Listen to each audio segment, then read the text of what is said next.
മോഹനയുടെ നീ കാണിക്കുന്ന ശുദ്ധ വൃത്തികേടാണ് കേട്ടോ. അങ്ങാടി തോറ്റത്തിന് അമ്മയോടൊന്ന് പറഞ്ഞ പോലെ ആയാലും ഇത്. എന്റെ അടുത്ത് സംസാരിക്കാൻ വരുന്നവർ മാന്യമായിട്ടല്ലെങ്കിൽ എന്റെ സ്വഭാവം മാറും. ഞാൻ ഇപ്പോഴേ പറഞ്ഞേക്കാം. ഒരു സാധാ വൈക്കോലല്ലേ, ഒരു ഉത്തരവാദിത്തപ്പെട്ട വില്ലേജ് ഓഫീസറാണ് മോഹനേട്ടൻ. എല്ലാ ദിവസവും കൂട്ടുകൂടുന്ന അതേ ഭാര്യ ഭർത്താക്കന്മാർ. ഞാൻ ഒരു പ്രാവശ്യം സോറി പറഞ്ഞു, ഇനി എന്നെ ഒന്നും പറയാൻ പറ്റില്ല. സത്യത്തിൽ വക്കീൽമാരുള്ളത് കൊണ്ടാണല്ലോ സൂര്യ കിഴക്കൊടുക്കുന്നതും പടിഞ്ഞാറ് അസ്തമിക്കുന്നതും. ഇത് മാറ്റി പറയൂ. ഇല്ല, ഈ വിചിത്ര ദമ്പതികളുടെ ജീവിതത്തിലെ 750-ാം വഴക്ക്.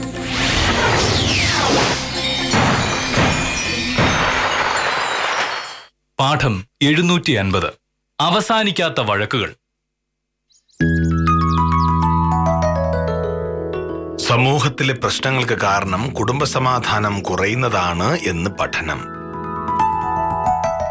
കുടുംബങ്ങളിൽ ഭാര്യാഭർത്താക്കന്മാർ തമ്മിലും മാതാപിതാക്കളും മക്കളും തമ്മിലുള്ള ബന്ധവും വഷളാകുന്നതാണ് പല സാമൂഹ്യ തിന്മകൾക്കും കാരണമാകുന്നത്. അസംതൃപ്തമായ കുടുംബജീവിതം നയിക്കുന്നവർ മദ്യത്തിലും മയക്കുമരുന്നിലേക്കും അഭയം തേടുന്നതായും കുറ്റകൃത്യങ്ങളിലേക്ക് എത്തുന്നതായും ഈ പഠനം സൂചിപ്പിക്കുന്നു. ഭാര്യ ഭർത്താക്കന്മാർ തമ്മിലുള്ള ബന്ധം കൂടുതൽ ഊഷ്മളമാക്കാൻ ശക്തമായ ബോധവൽക്കരണം വേണമെന്നും ഈ പഠനം നിർദ്ദേശിക്കുന്നു.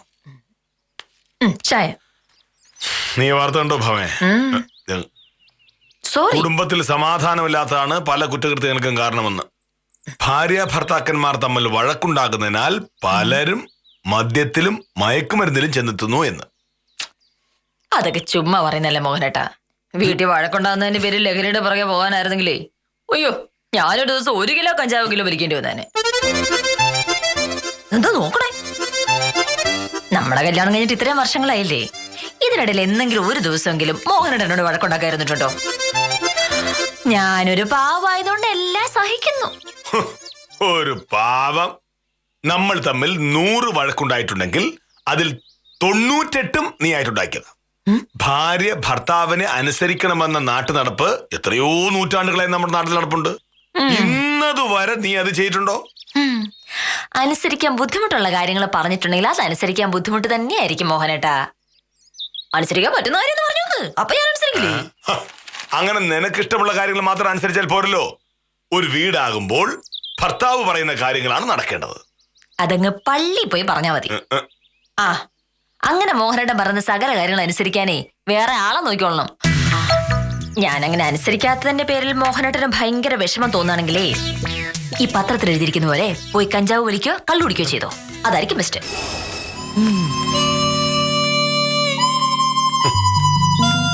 അങ്ങനെ എന്നെ കള്ളുകുടിയനാക്കിട്ട് വേണം അവർക്ക് മര്യാദക്കാരിയായിട്ട് അഭിനയിക്കാൻ. അത് നടക്കില്ല. അനുസരണക്കേട് കാട്ടിയ ഭാര്യയെ ഭർത്താവ് കുത്തിക്കൊന്നു. അമേരിക്കയിലെ കാലിഫോർണിയയിലാണ് സംഭവം. താൻ പറയുന്നൊന്നും അനുസരിക്കാതെ സ്വന്തം ഇഷ്ടപ്രകാരം മാത്രം പ്രവർത്തിച്ച ഭാര്യയെ ഭർത്താവ് കുത്തിക്കൊല്ലുകയായിരുന്നു. ഭാര്യയെ കൊലപ്പെടുത്തിയ പ്രതി പിന്നീട് പോലീസിൽ കീഴടങ്ങി.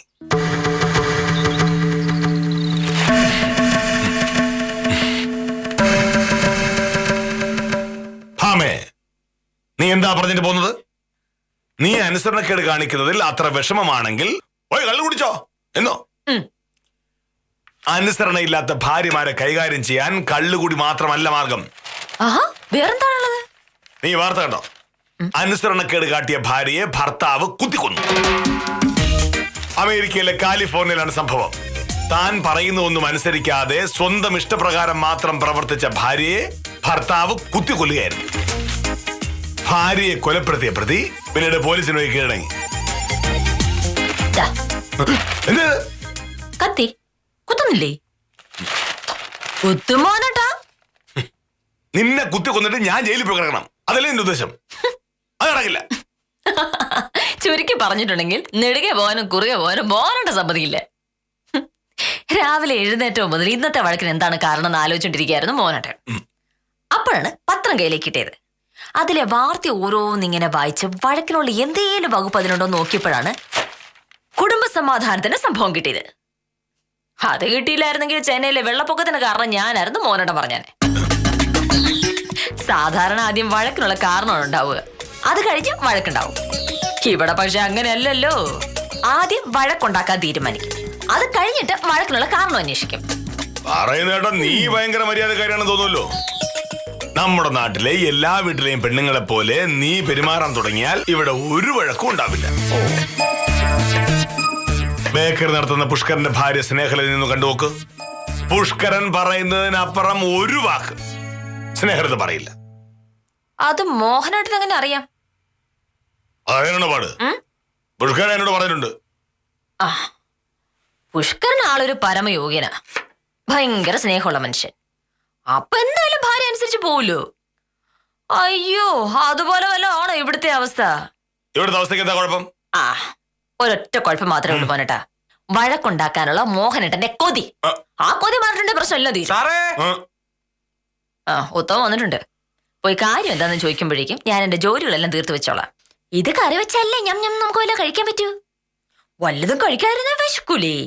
വിശക്കുമ്പോ വഴക്കുണ്ടാക്കാനുള്ള മോഹം പിന്നെയും കൂടും.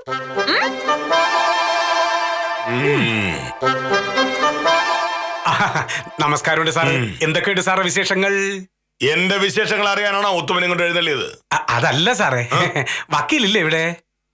വക്കീലിനെ കാണാനാണ് വന്നതെങ്കിൽ ഉത്തമൻ എന്തിനാ സാറേ എന്ന് വിളിച്ചത്? അല്ല, എനിക്ക് നിങ്ങളെ രണ്ടുപേരെയും കാണേണ്ട കാര്യം ഉണ്ടായിരുന്നു.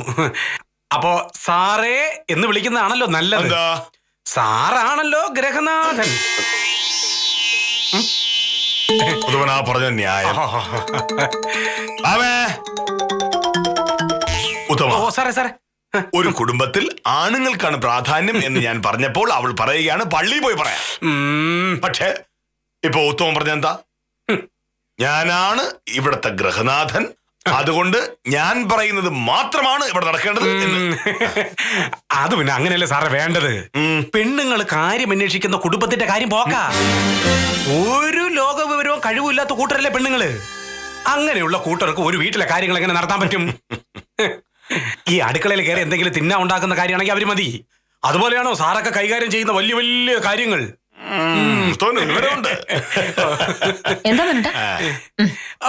ഉത്തമൻ വന്നത് എന്നെ മാത്രം കാണാനല്ല, നിന്നെയും കൂടി കാണാനാ. പക്ഷേ ഉത്തമൻ ഇവിടെ വന്ന് സാറേ എന്നാണ് വിളിച്ചത്. അതെന്തുകൊണ്ടാണ്? ഞാനെന്തെങ്കിലും കാര്യമായിട്ടുള്ള ജോലിയിലായിരിക്കും ഉത്തമൻ, അറിയാലോ. മോഹനേട്ടനാവാൻ പ്രത്യേകിച്ച് ഒരു തൊഴിലുമില്ലാതെ പത്രം വായിച്ചോണ്ടിരിക്കായിരിക്കില്ലേ, അതുകൊണ്ട് താൻ മോഹനേട്ടനെ വിളിച്ചു. അതുകൊണ്ടല്ല, കാര്യം എന്താണ് എന്ന് ഉത്തമൻ പറയും. ആ സംഭവം എന്താണെന്ന് ഞാൻ പറയാം. പക്ഷെ അതിനു മുമ്പ് ഞാൻ വന്ന കാര്യം എന്താണെന്ന് പറഞ്ഞോട്ടെ. നമ്മുടെ ബേക്കറിലെ പുഷ്കരനും കെട്ടിയോള് സ്നേഹലതയും തമ്മിൽ ഭയങ്കര വഴക്കായി. പണ്ട് തൊട്ടേ ഇവരുടെ അവസ്ഥ ഇതാണ്. ഈ സ്നേഹലത പറയുന്നൊന്നും പുഷ്കരൻ കേൾക്കൂല, പുഷ്കരൻ പറയുന്നതൊന്നും സ്നേഹലത അനുസരിക്കുകയില്ല. പുറമേക്ക് രണ്ടുപേരും ഭയങ്കര സ്നേഹമാണ്. ഇന്നലെ രാത്രി വഴക്ക് മൂത്തിട്ട് പുഷ്കരൻ സ്നേഹലതയുടെ കരടക്കുറ്റി നോക്കി ഒറ്റയാടി. സാറേ, അനുസരണക്കേട് കാണിക്കുന്ന ഭാര്യയെ തല്ലുകയല്ലാതെ ഞാൻ എന്തു ചെയ്യും എന്നാണ് പുഷ്കരൻ ചോദിക്കുന്നത്. അത് ന്യായം? അല്ല സാറേ, ന്യായമാണെങ്കിലും അന്യായമാണെങ്കിലും സ്നേഹലത ഇന്നലെ രാത്രിയുടെ പെട്ടിയും കിടക്ക എടുത്തോണ്ട് അവളെ വീട്ടിലോട്ട് പോയി. പുഷ്കരനെതിരെ ഗാർഹിക പീഡനത്തിന്റെ കേസ് കൊടുക്കുമെന്നും പറഞ്ഞിട്ടാണ് അവള് പോയത്. പിന്നെ അല്ലാതെ അങ്ങനെ തന്നെയാണ് വേണ്ടത്. അങ്ങനെ പറയില്ല വക്കീലേ. പറഞ്ഞു വരുമ്പോ ഈ രണ്ടുപേരും നമുക്ക് എല്ലാവർക്കും വേണ്ടപ്പെട്ട ആളുകളാണല്ലോ. സാറും വക്കീലും ഒന്ന് വിചാരിച്ചാൽ ഈ പ്രശ്നം നമുക്ക് പറഞ്ഞു തീർക്കാൻ പറ്റും. സാറ് പറഞ്ഞ അതിനപ്പുറം പുഷ്കരനൊരു വാക്കില്ല. വക്കീല് പറഞ്ഞ സ്നേഹലത കേൾക്കുകയും ചെയ്യും. നിങ്ങൾ രണ്ടുപേരും കൂടെ ഒന്ന് ശ്രമിച്ചാ. സാറേ, പറ്റില്ലെന്ന് പറയല്ലേ. ആഫീസിലോട്ട് പോകുന്ന വഴി സാർ പുഷ്കരനെ ഒന്ന് കാണണം. ഇത് സ്നേഹലതയുടെ മൊബൈൽ നമ്പറാണ്. വക്കീല് ഈ നമ്പറിൽ വിളിച്ച് സ്നേഹലതയോട് ഒന്ന് സംസാരിക്കണം. ഞാനൊന്ന് ആലോചിക്കട്ടെ.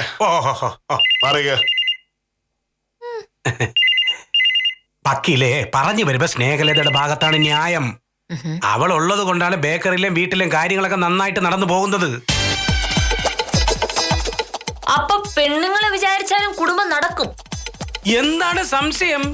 എന്റെ അഭിപ്രായത്തിൽ കുടുംബകാര്യങ്ങൾ നടത്താൻ പെണ്ണുങ്ങൾക്കുള്ളതിന്റെ പകുതി സാമർഥ്യം പോലും ആണുങ്ങൾക്കില്ല. അതുകൊണ്ടാണല്ലോ റേഷൻ കാർഡ് പോലും പെണ്ണുങ്ങളുടെ പേരിലാക്കിയിരിക്കുന്നത്. ഉത്തമൻ ഈ പറഞ്ഞത് മോഹനടങ്ങയ്ക്ക് ഒന്നുകൂടെ പറയാം. ഒരു മിനിറ്റ്. അല്ല, മോഹനേട്ടാ, അതെ, അല്ല, ഒന്നിങ്ങ് വന്നേ. വക്കീലെ അത് പറയേണ്ട കാര്യമില്ലല്ലോ. മോഹനേട്ടൻ സാറിന് അറിയാന്നുള്ളല്ലോ റേഷൻ കാർഡ് പെണ്ണുങ്ങളുടെ പേരിലാക്കിയത്. ബാക്കിയുള്ള കാര്യങ്ങളൊക്കെ ഡീറ്റെയിൽ ആയിട്ട് പിന്നീട് പറയാം. എനിക്ക് പോയിട്ട് ഇത്തിരി അത്യാവശ്യ കാര്യങ്ങളുണ്ട്. പിന്നെ വക്കീലെ ഈ നമ്പറിൽ സ്നേഹലത വിളിക്കാൻ മറക്കണ്ടേ. അപ്പൊ എല്ലാം പറഞ്ഞു പോലെ ഞാൻ വരട്ടെ. ആ ശരി സാർ, ഞാൻ ആഫീസ് വന്നിട്ട് സാറിനെ വിളിച്ചോളാം. അതെ, കൃത്യം 10 മണിക്ക്. ശരി. പുഷ്കറിന്റെ സ്നേഹലതയോട് ഭയങ്കര സ്നേഹമാണെന്നല്ലോ നീ കുറച്ച് പറഞ്ഞത്. ഇങ്ങനെയാണ് ഭാര്യ സ്നേഹിക്കണ്ടെങ്കിൽ ഞാനും അതിന് തയ്യാറാണ്. അല്ലെങ്കിലും അനുസരണക്കേട് കാണിക്കുന്ന ഭാര്യമാരെ കരണക്കുറ്റിവയ്ക്കൊന്ന് കൊടുക്കുകയാണ് വേണ്ടത്. അതെ സാറേ, സ്നേഹലതയ്ക്ക് വേറെ വക്കീലിനെ വിളിക്കേണ്ട ചെലവെങ്കിലും ഉണ്ട്. എനിക്കാണെങ്കിൽ അതും ഉണ്ടാവില്ലേ. എന്നെ എന്തെങ്കിലും ചെയ്തിട്ടുണ്ടെങ്കിലേ വില്ലേജ് ഞാൻ കോടതി കയറ്റി നഷ്ടം ഉണ്ടെങ്കിൽ. പിന്നെ എന്ന് പറഞ്ഞാൽ നിന്റെയൊക്കെ കുടുംബസ്വത്തല്ലേ കോടതി. ഒരു വക്കീലാണ് എന്ന് പറയുന്നത് ഒരു വലിയ കാര്യമൊന്നുമല്ല. നാട്ടിലെ 1,000 വക്കീലന്മാർ ഒരാൾ കള്ളന്മാരുടെയും കൊലപാതകളുടെയും കേസ് വാദിച്ച് കാശുണ്ടാക്കുന്ന സാമൂഹ്യ ദ്രോഹികളാണ് ഈ വക്കീലന്മാർ. അയ്യോ, അത്യാവശ്യ കാര്യങ്ങൾക്ക് വില്ലേജ് ഓഫീസിൽ വരുന്ന പട്ടിണി പാവങ്ങളുടെ കയ്യിൽ നിന്ന് കൈക്കൂലി വാങ്ങി അവരെ കഷ്ടപ്പെടുന്ന വില്ലേജ് ഓഫീസർമാരെക്കാട്ടിലും ഭേദം വക്കീലന്മാർ തന്നെയാണ്. ആരുടെ കൈക്കൂലി വാങ്ങിയത്? ഞാൻ എന്റെ ജീവിതത്തിൽ ഒരു പൈസ പോലും കൈക്കൂലി വാങ്ങിയിട്ടില്ല. ആർക്കറിയാം, പുറമെ വലിയ മാനാണെങ്കിലും ഉള്ളിലിപ്പം എന്താന്ന് ദൈവത്തിന് മാത്രമല്ലേ അറിയൂ. കരവടയ്ക്കാൻ വരുന്ന പാവങ്ങളോടും വില്ലേജ് ഓഫീസിലെ കീഴ് ജീവനക്കാരോടും കാണിക്കുന്ന മുഷ്ക എന്റെ അടുത്ത് കാണിക്കാൻ നിൽക്കണ്ട. ഞാന് അതൊന്നും വകവെച്ച് തരാൻ പോണില്ല. വെറുതെ എന്നെ വാശി പിടിപ്പിച്ചിട്ടുണ്ടെങ്കിലേ 3 നേരം കഴിക്കാൻ കിട്ടുന്നില്ലേ, ഇപ്പോ അതും കൂടി ഇല്ലാതാവും. എന്താ എന്നെ പഠിപ്പിക്കണോ? മാസാമാസം 25,000 രൂപ ശമ്പളം എണ്ണി വാങ്ങുന്ന എനിക്ക് 3 നേരം ഭക്ഷണം കഴിക്കാൻ നിന്റെ സഹായം വേണ്ട. പക്ഷെ നിന്റെ കാര്യോ, 1 മാസം ഒരു കേസ് കിട്ടിയില്ല എങ്കിൽ പട്ടിണി കിടന്ന് ചാവും. മോഹനേട്ടനോട് ഈ വഴക്കം കേട്ട് ജീവിക്കുന്നേക്കാട്ടിലും നല്ലതേ ചാവുന്നത് തന്നെയാണ്.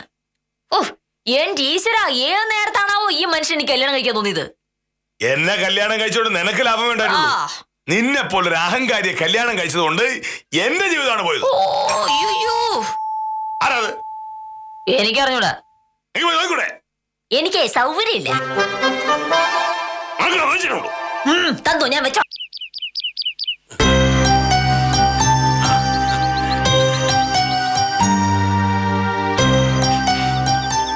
നമസ്കാരം സാർ. നമസ്കാരം. എന്താ ഒരു മുന്നറിയിപ്പില്ലാതെ?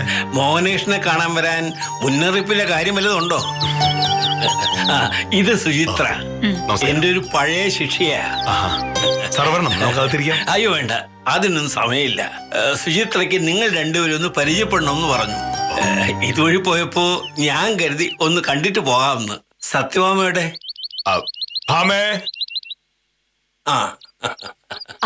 സാറായിരുന്നോ? നമസ്കാരം സാർ. നമസ്കാരം. ഇത് സുചിത്ര, 8ാം ക്ലാസ് വരെ ഞാൻ ഇവിടെ പഠിപ്പിച്ചിട്ടുണ്ട്. വലിയ സാമർത്ഥ്യക്കാരിയാ. പഠിച്ച് വലിയ ആളായി ജോലിക്ക് കിട്ടിയിട്ടും ഇടയ്ക്കിടെ എന്നെ വിളിക്കും.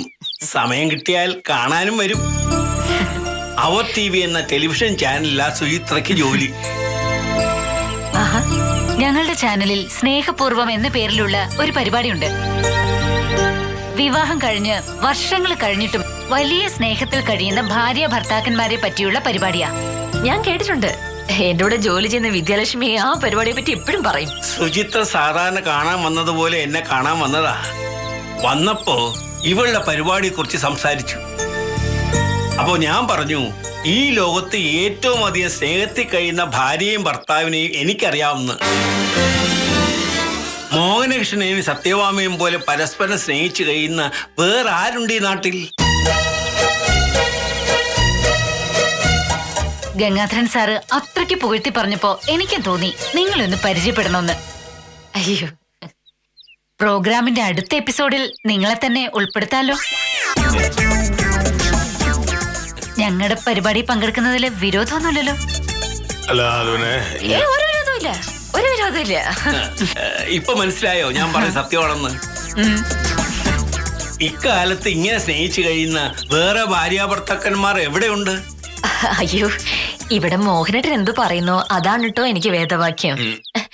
ഭർത്താവ് പറയുന്ന അനുസരിക്കാന്നുള്ളതാണല്ലോ ഒരു ഭാര്യയുടെ ഉത്തരവാദിത്തം, ഇല്ല മോനേട്ടാ? ഞാൻ എന്ത് ചെയ്താലും അവരുടെ അഭിപ്രായം ചോദിക്കും. അങ്ങനെയല്ലേ വേണ്ടത്? ഒരു വക്കീൽ എന്നുള്ള നിലയിൽ വേറൊരു വക്കീലിനെ കല്യാണം കഴിക്കുന്നതാണ് നല്ലതെന്ന് എന്നോട് പലരും പറഞ്ഞിരുന്നു. പക്ഷേ എനിക്കതിൽ ഒരു താല്പര്യം ഉണ്ടായിരുന്നില്ല. അതുകൊണ്ട് എനിക്ക് വില്ലേജ് ഓഫീസറെ കിട്ടി. ഒരു വില്ലേജ് ഓഫീസറുടെ ഭാര്യയാവുക എന്ന് പറയുന്നത് ചെറിയ കാര്യമാണോ? മോഹനകൃഷ്ണൻ സാറ് ഓഫീസിലെ വലിയ ചിട്ടക്കാരനാണെന്ന് ഗംഗാര സാർ പറഞ്ഞു. വീട്ടിലും ഞാൻ ചിട്ടയൊക്കെ നോക്കാറുണ്ട്. പക്ഷെ ആഫീസിൽ അത്രയും ഇല്ല. ആഫീസല്ലല്ലോ വീട്. ഇവിടെ വന്നു കഴിഞ്ഞാൽ ഞാൻ ഭയങ്കര തമാശകളൊക്കെ പറയും. അത് കേട്ട് മാമ പലപ്പോഴും പൊട്ടിച്ചിരിക്കാറൊക്കെ ഉണ്ട്. ഇല്ലേ? അതെ അതെ, ചിലപ്പോ തിരിച്ചെനിക്ക് വയറുവേദന എടുക്കാറുണ്ട്. അയ്യോ, ഒരു ദിവസം മോഹനന്റെ പറഞ്ഞ ഏതോ ഒരു തമാശ കേട്ടേ ഞാൻ ചിരിച്ചിരിച്ച് ബോധം കെട്ടു വീണു. പിന്നെ ആശുപത്രി കൊണ്ടിട്ടാണ് എനിക്ക് ബോധം തെളിഞ്ഞത്.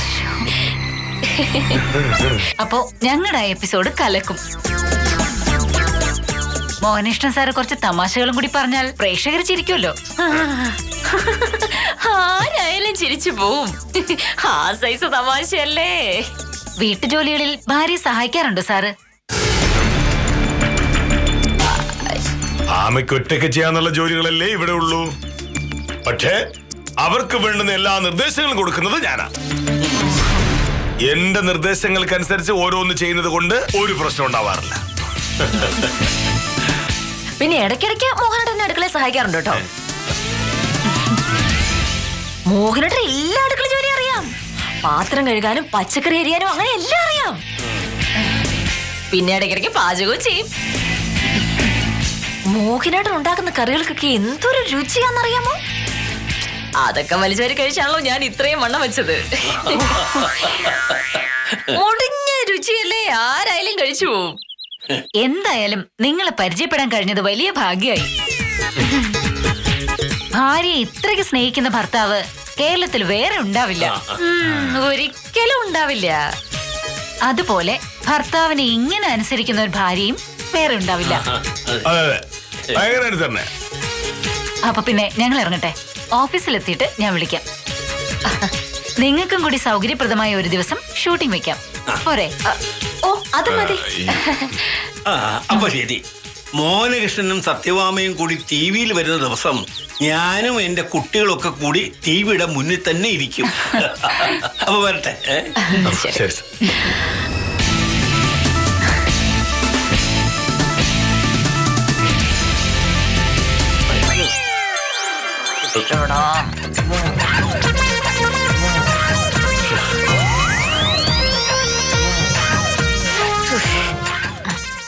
എന്നൊന്നും ചെയ്യാൻ പാടില്ല.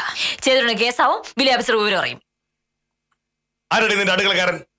പാത്രം കഴുകുകയും പച്ചക്കറി അറേഞ്ച് ചെയ്യേണ്ട ഒരു ഗതികേടും കെ മോഹനകൃഷ്ണൻ വന്നിട്ടില്ല. ഞാൻ ഒരു ഉത്തരവാദിത്തപ്പെട്ട വില്ലേജ് ഓഫീസറാണ്. അതല്ലെന്ന് ആരാ പറഞ്ഞത്? മോഹനേട്ടൻ ഒരു ഭയങ്കര വില്ലേജ് ഓഫീസറാണ്. അങ്ങനെ വില്ലേജ് ഓഫീസറുടെ ഭാര്യയായത് എന്റെ ഭാഗ്യമാണെന്ന് ഞാൻ ആദ്യം പറഞ്ഞിരുന്നല്ലോ. അത് നീ എന്നെ കളിയാക്കാൻ വേണ്ടി പറഞ്ഞ? അങ്ങനെയാണെങ്കിൽ അടുക്കള കാര്യം അങ്ങനെ പറഞ്ഞാന്ന് വിചാരിച്ചപ്പോരെ. അല്ല, സാറിന്റെ ഇടയ്ക്ക് പറയുന്ന കേട്ടല്ലോ, എല്ലാ കാര്യത്തിലും എന്റെ അഭിപ്രായം ചോദിക്കുന്നു. ഏത് കാര്യത്തിലേ മോഹനേട്ടൻ എന്റെ അഭിപ്രായം ചോദിച്ചിട്ടുള്ളത്? ഒരാൾ വേറൊരാളോട് ഒരു അഭിപ്രായം ചോദിക്കുന്നത് സ്വന്തമായിട്ടൊരു അഭിപ്രായം ഇല്ലാതെ വരുമ്പോഴാണ്. എനിക്ക് എല്ലാ കാര്യങ്ങളിലും സ്വന്തമായ അഭിപ്രായമുണ്ട്. അപ്പൊ നിന്നോട് ചോദിക്കണ്ടായിരുന്ന? ഭയങ്കര തമാശക്കാരനാണെന്നല്ലേ പറഞ്ഞത്? ജീവിതത്തിൽ ഇന്ന് വരെ മോഹനേട്ടൻ ഒരു തമാശയെങ്കിലും പറഞ്ഞിട്ടുണ്ടോ? അല്ല, ഈ തമാശ എന്ന് പറഞ്ഞിട്ടുണ്ട് എന്താണെന്നാണ് മോഹനേട്ടൻ കരുതിയിട്ടുള്ളത്? ഭാര്യയുടെ തന്തയ്ക്ക് വിളിക്കുന്ന തമാശയാണെന്ന് ഞാൻ ആദ്യമായിട്ട് കേൾക്കുക. നീ പറഞ്ഞത് ഭയങ്കര മോശമായി പോയി. ഇത് ഞാൻ അനുഭവിക്കും. ഇനി മേലെ നീ പറയുന്ന ഒരു കാര്യം കേൾക്കില്ല. അയ്യോ, അല്ലെങ്കിൽ ഇപ്പൊ എന്തോ കേൾക്കാറുള്ളതല്ലേ. മോഹനേട്ടാ, ഒരു കാര്യം ഞാൻ പറഞ്ഞേക്കാം. ഇപ്പൊ ഈ പറഞ്ഞതിന്റെ പേരിൽ എന്നോട് എന്തെങ്കിലും ഒരു വഴക്കിന് വന്നിട്ടുണ്ടെങ്കിൽ സുചിത്രയുടെ ചാനലിൽ പരിപാടിക്ക് ചെല്ലുമ്പോഴേ ഞാൻ ക്യാമറയുടെ മുന്നിൽ വെച്ച് എല്ലാം അങ്ങ് വിളിച്ചു പറയും. അതോടെ വില്ലേജ് ഓഫീസറുടെ തനിസ്വഭാവം നാട്ടുകാരും മുഴുവൻ അറിയും. പിന്നെ തലേ മുണ്ടിട്ട സാറിന് പുറത്തിറങ്ങാൻ പറ്റുള്ളൂ. അത് ഓർത്താ കൊള്ളാം.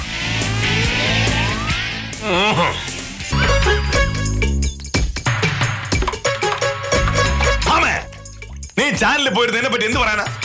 ഞാൻ ഒരു സത്യസന്ധനായ സർക്കാർ ഉദ്യോഗസ്ഥനാണെന്ന് ഈ നാട്ടുകാർക്ക് മുഴുവൻ അറിയാം. ഏത് നാട്ടുകാർക്ക്? ഈ ഇട്ടാവടത്തിലുള്ള ഒരു വില്ലേജ് ഉള്ളവർക്ക് അറിയാം. വേറെ ഒരാൾക്ക് മോഹനേട്ടനെ അറിഞ്ഞൂടാ.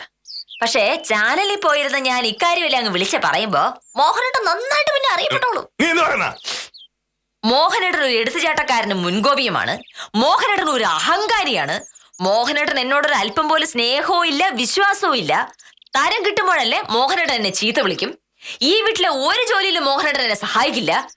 കരം തീർത്ത് രസീത് കൊടുക്കാനല്ലാതെ മോഹനേട്ടൻ ഒരു ചുക്കും അറിഞ്ഞൂടാന്ന് ഞാൻ പറയും. ആഹാ,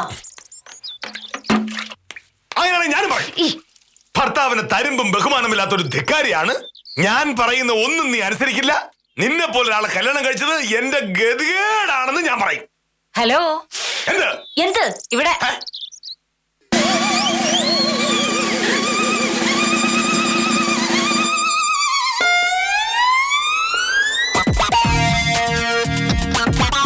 അയ്യോ സുചിത്ര,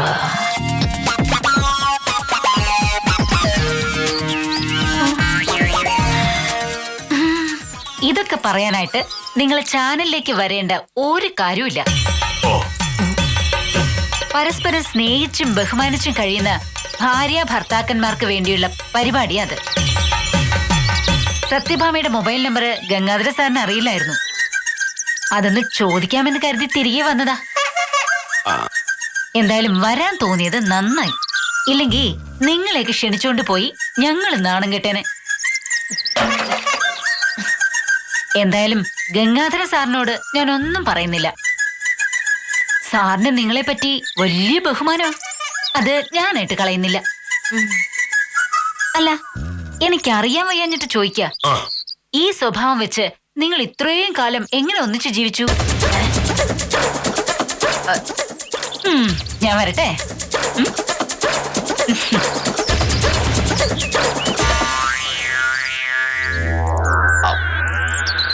അവള് അത്രയ്ക്ക് പറയാൻ മാത്രമൊന്നുമില്ല.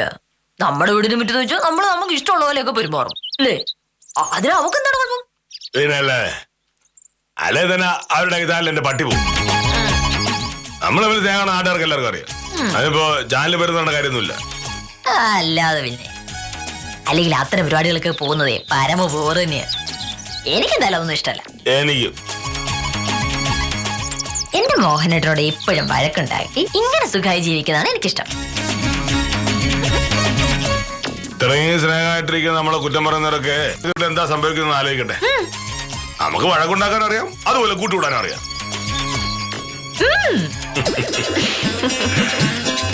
ഈ വിചിത്ര ജീവികളുടെ കയ്യിലിരിപ്പിനെ പറ്റി മലയാളികൾക്കെല്ലാം നല്ല നിശ്ചയമാണ്. ഏത് കാരണത്തിന്റെ പേരിലാണ് ഇനി ഇവർ വഴക്കുണ്ടാക്കുക എന്നത് മാത്രമായിരിക്കും പ്രേക്ഷകർക്ക് സംശയം. പേടിക്കണ്ട, ഇനി എത്രായിരം കാരണങ്ങൾ ബാക്കി കിടക്കുന്നു ഇവർക്ക് കൊമ്പ് കോർക്കാൻ. സ്നേഹിച്ച് വഴക്കുണ്ടാക്കുകയും വഴക്കുണ്ടാക്കി സ്നേഹിക്കുകയും ചെയ്യുന്ന ഈ വക്കീലിനെയും വില്ലേജ് ഓഫീസറെയും ഇരു കൈയും നീട്ടി സ്വീകരിച്ച പ്രേക്ഷകർക്ക് നന്ദി.